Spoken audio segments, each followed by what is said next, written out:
You could bet that, never gotta If you sweat be the that. trash, I'll be the rubber band. You be the match, I will be a fuse. Boom.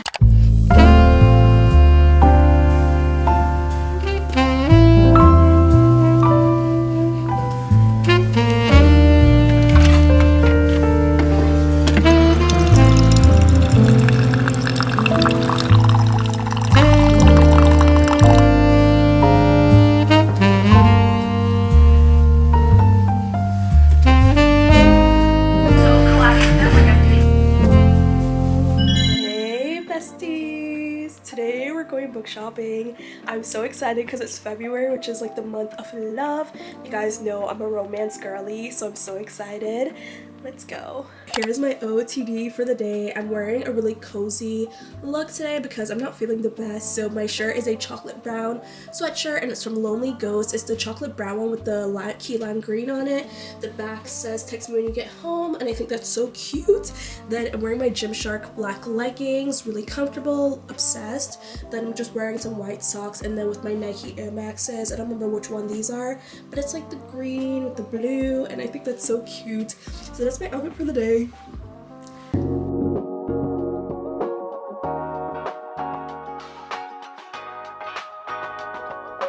Take it away, feeling too good to me. Chilling all day, all in your space is where I wanna be.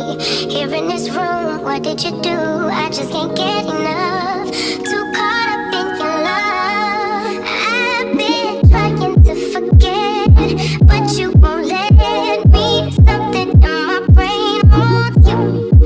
I've been hanging on myself, asking for help, but nothing seems to work on you. Scariest Colleen Hoover book, really cute Colleen Hoover book, saddest Colleen Hoover book, anxiety ridden Colleen Hoover book. You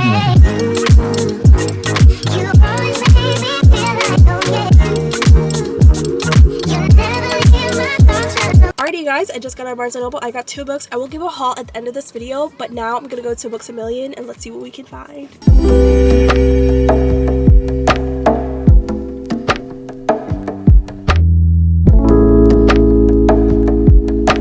Also guys, if I sound weird, I'm literally so sick right now, but I'm pushing through so I can get some books, but like I've been sneezing all day and like my nose is just so snotty. That's so disgusting. I'm sorry, but I feel a lot better in my little 13-minute drive over here.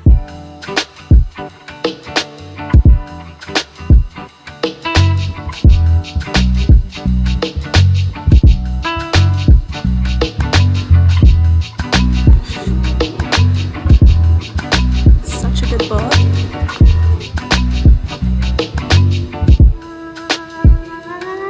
There's a huge bump on my jaw and I cannot figure out where that bump came from, but we just got to Target. I'm really excited because Target's one of my favorite places to get books.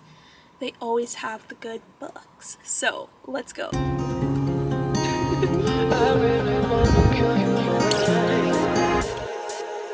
go too fast, babe. I just wanna feel everything. I wanna feel the wind on my skin. I wanna feel the wind on my skin. I wanna feel the wind.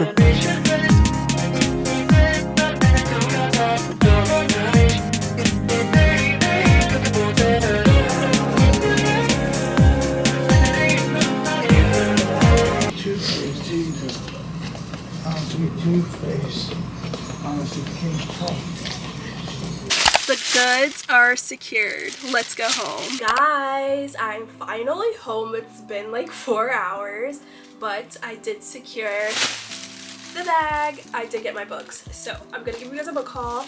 And I also had to stop and get some bubble tea, okay? Because I've been needing it. But let's get into the haul because that's why you guys are here. Actually, I did have a February TBB, which means to be bought. Did not follow it. I never do, but I still want to get these books, and I'll tell you guys real quick. I had Honey and Spice by Bolo. I don't know how to say that, but I've been seeing it everywhere, so I was like, I need to read that. I also had 7 Days in June by Tia Williams on here. I had Loath to Love You, which at the Target location I went to was not there. And then when I get to the checkout line, I saw it, but I was like, I'm not gonna buy it because I already bought too many books for the month, and I'm just gonna save it for next month. But I do want to read that by Ali Hazelwood because I love her. And then also have Tell Me Lies on here, which I did see at Barnes & Noble, but I didn't get it. I have Christina Lauren. I think it's Something Wild by Christina Lauren. I just have Christina Lauren on here, but I think it's Something Wild or Something Wilder. And I also have Forever Interrupted by Taylor Jenkins Reid, which I did see at Books A Million, but I did not want to get it there because it was too expensive. So that's basically what was on my to be bought list, or like my February TBR, but I didn't buy any of them. So technically it's not my February TBR, but I did get some really good books and I'm really excited to talk about them. So I'm gonna stop rambling because you guys are probably like, this girl is insane. Alright, so first book I got is by Penelope Douglas, and it is Rival by Penelope Douglas, and it is a part of the Following series. It is the second book in the Following series, and I read the first book like a year ago, and I finally turned around and got this. So, two historic teenagers playing games that push the boundaries between love and war. Fallon's back. For the 2 years she was away at boarding school, there was no word from her. Back when we lived in the same house, she used to cut me down during the day, then leave her door open for me at night. Okay. I was stupid then, but now I'm ready to beat her at her own game. And then this is Fallon's point of view. It says, I'm back. 2 years later, I can tell Maddox still wants me, even if he acts like he's better than me. But I won't be scared away or pushed down. I'll call his bluff and fight back. That's what he wants, right? As long as I keep my guard up, he'll never know how much he affects me. Which I feel like Penelope Douglas, she always has really strong female leads who always like fight back. They don't really take, you know, they don't take anything from anyone, which I love. And I'm really excited to read this for that reason, because her little takes on things are just always so fun and interesting, and yeah, I like her. Even though like it's usually YA and I don't like YA, but I like her characters. They're really enjoyable. Then I got another book that reminded me so much of Bridgerton, which I just love the entire like thing with Bridgerton and like the regal era situation. I just love that so much. So this book kind of reminded me of Bridgerton. It kind of feels like it's set in the Bridgerton era. It is The Wisteria Society for Lady Scoundrels? I don't know how you say that, but it's by India Holton. It says a prim and proper lady thief must save her aunt from a crazed pirate and his dangerously charming henchman in this fantastical historical romance. Cecilia Mason White is the ideal Victorian lady. She's also a thief, and that's kind of what got me, because I was like, what? I wasn't expecting that. Like the other members of Wisteria Society crime sorority, she flies around England drinking tea, blackmailing friends, and acquiring treasures by interesting means. Sure, she has a dark and traumatic past and an overbearing aunt, but all the things considered, it's a pleasant existence until the men show up. Ned Lifeborn is a sometime assassin who is smitten with Celia from the moment they met. Unfortunately, that happens to be while he's under direct orders to kill her. His employer, Captain Morvoth, oh, these names are killing me, who possesses a Gothic abbey bristling with cannons and an unbridled hate for the world, intends to rid England of all its presumptuous women, starting with the Wisteria Society. It has plans of his own, but both men have made one grave mistake: never underestimate women. I don't know. It's really interesting. It sounds really interesting, and I've never really read anything like that, so I thought I would try. Then I went to Books A Million and I got one book there, and I got this book called Watch Over Me by Mila Gray, and I got it for a good deal of $7. I could not leave that behind. But this book says, ever since Zoe was a kid, she's been caring for her mom and her younger siblings, defending them from their violent father. She's been the strong one, the responsible one, and she sacrificed her wants and dreams to keep her family together. Now the life they've built for themselves in California is about to be upended. Her father, just released from prison, has discovered where they're hiding and has come looking for them. Enter Tristan, a devoted member of the Coast Guard. Tristan promises his best friend, who is also Zoe's Marine brother, that he will take care of Zoe and the family, protect them, watch over them, and be the rock they need in their lives.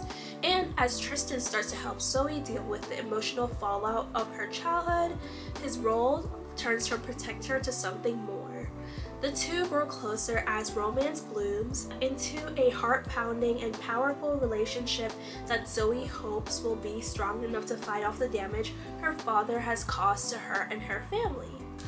So that sounded really good, and I had to get it. Kind of sounds like a little romance thriller moment. Lastly, I went to Target and I got 2 books there, and I'm so excited. I read The Unhoneymooners by Christina Lauren, and I love her writing style so much, and so I wanted to read another book by her, and then I found this, which is Love in Other Words by Christina Lauren, which it is the Booktok icon, the people's champ, really. Like, I've seen so much about this book, and so I had to get it. I'm gonna read the back real quick. Okay, so Macy Sorensen is settling into an ambitious, if emotionally tepid, routine. Work hard as a new pediatric resident, plan her wedding to an older, financially secure man, keep her head down and heart tucked away. But when she runs into Elliot, the first and only love of her life, the careful bubbles she's constructed begins to dissolve. Once upon a time, Elliot was Macy's entire world, growing from her gangly, bookish friend into a man who coaxed her heart open again, only to break it on the very night he declared his love for her.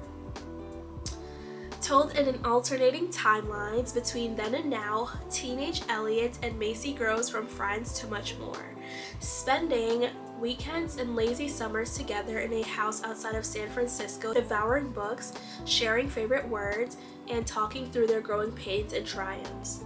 As adults, they become strangers to one another until their chance reunion. Okay, I'm getting second chance romance, I'm getting friends to lovers, and the plot is low-key reminding me of, what's that book by Emily Henry that I read? People We Meet on Vacation. It's kind of reminding me of People We Meet on Vacation. So I'm really interested to see, because sometimes I don't really like alternating timelines, but hopefully this one is good. And the last book is In 5 Years by Rebecca Sturl. I think that's how you say it. I might be saying it wrong. Dani Kohan lives her life by the numbers. She's nothing like her lifelong best friend. The wild, whimsical, believes in faith Bella. Dani's meticulous planning seems to have paid off after she nails the most important job interview of her career and accepts her boyfriend's marriage proposal in one fell swoop, falling asleep completely content. But when she awakens, she's suddenly in a different apartment with a different ring on her finger and beside a very different man. Dani spends exactly 1 hour, 5 years in the future before she wakes up in her own home on the brink of midnight. But it is 1 hour she cannot shake. In 5 Years is an unforgettable love story, but it is not one you're expecting. This sounds so crazy, and I can't really wait for the twist. Sounds like it's gonna be so good. So that's pretty much it for my book haul and my book shopping video. If you guys like this video, definitely go ahead and give it a thumbs up and subscribe to my channel for more, and I'll see you guys next time, probably in my reading wrap up, honestly. Bye.